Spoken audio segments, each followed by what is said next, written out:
Là, c'est la Terre, et ici, c'est Mars, enfin, vu de nos jours. Au début, c'était pas tout à fait comme ça.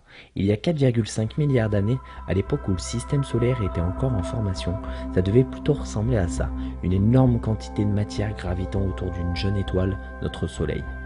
Et les éléments qu'il resta de la formation de notre Soleil servirent à alimenter en matière première les planètes de notre système solaire, afin de créer des planètes gazeuses, comme Neptune et Jupiter par exemple, et des planètes telluriques plus petites, comme Mars et notre Terre. Au départ, Mars devait beaucoup ressembler à notre Terre actuelle. Il y a 4 milliards d'années, la planète rouge devait sûrement être bleue. Elle devait également être pourvue d'une atmosphère épaisse et d'un champ magnétique global. Et même sûrement une forme de vie devait exister en surface, mais cela reste encore à prouver. Même si les scientifiques récoltent des indices qui nous laissent penser que la vie a pu autrefois apparaître sur cette planète, ils n'en sont pas encore certains. Comparé à la Terre, la planète rouge est 10 fois plus légère. Et qui dit masse inférieure dit gravité plus faible. Alors un homme qui pèse 70 kg sur Terre n'en ferait plus que 26 sur Mars. En marchant sur Mars, on pourrait donc faire des petits bonds, un peu comme les astronautes le faisaient sur la Lune pendant les missions Apollo. Ensuite, comme notre planète, Mars a elle aussi son axe de rotation légèrement incliné de 25 degrés par rapport au plan de l'écliptique, ce qui lui confère des saisons exactement comme sur Terre. Mais ces conditions propices à l'apparition de la vie n'ont pas duré. Parce que par la suite, Mars a perdu son champ magnétique et son atmosphère protectrice, la laissant vulnérable aux agressions venues de l'espace. Sur Terre, nous avons un champ magnétique qui nous protège des vents solaires. La preuve de cette protection sont les aurores boréales et australes par exemple, qui sont produites par l'interaction des particules de vent solaire avec notre champ magnétique.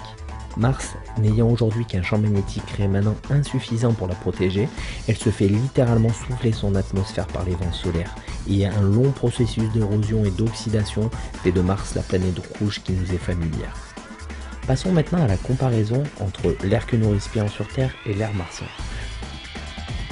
Quand on fait l'analyse de l'air ambiant, on trouve que l'air que nous respirons est composé à 78% de diazote, N2, à 20% de dioxygène, O2, et enfin on trouve des traces d'autres gaz comme de l'argon et du dioxyde de carbone, CO2, bien que ce dernier soit de plus en plus présent dans notre atmosphère.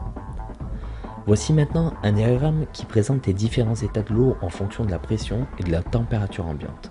Sur l'axe des abscisses, on trouve donc la température et en ordonnée la pression. La pression sur ce graphique est mesurée en bars.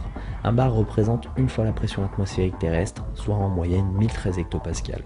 On comprend donc qu'avec une pression atmosphérique de 1 bar sur Terre, l'eau peut se trouver dans 3 états différents, soit sous forme solide, soit sous forme liquide, soit sous forme gazeuse. On comprend donc vite que l'état liquide de l'eau dépend à la fois de la pression atmosphérique et de la température, et également de la composition elle-même de l'eau. Maintenant, passons à la planète rouge. Son atmosphère, elle, est bien différente de la nôtre, parce qu'avec 95% de son air composé de dioxyde de carbone, ça devient très difficile de respirer pour un être humain.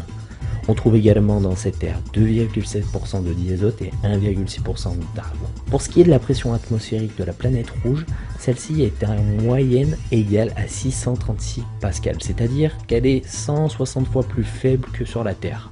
Autant dire qu'avec une si faible pression atmosphérique en surface, les deux états qu'il est possible de prendre pour l'eau sont soit sous forme de glace, comme on peut le trouver par exemple sur les pôles, que la sonde Phoenix a mis à jour en creusant quelques centimètres sous la surface du sol martien, soit sous forme gazeuse, comme on peut le voir sur ces images de nuages martiens. Et avec une atmosphère actuelle qui ne représente qu'1% de celle de la Terre, autant dire que c'est mission impossible de conserver de l'eau à l'état liquide et dans un état stable sur le sol martien. Alors évidemment, les scientifiques du monde entier veulent mieux comprendre comment cette planète a pu se transformer ainsi et savoir si une trace de vie passée ou présente est encore inscrite dans les sols de Mars. C'est pourquoi on a envoyé des robots comme Spirit, Opportunity et enfin des missions à venir comme Marven qui arrive en ce moment même sur Mars et qui va permettre de mieux comprendre le passé et le futur de l'atmosphère martienne. Et également InSight qui permettra aux scientifiques de mieux comprendre la composition et l'évolution de ces planètes rocheuses.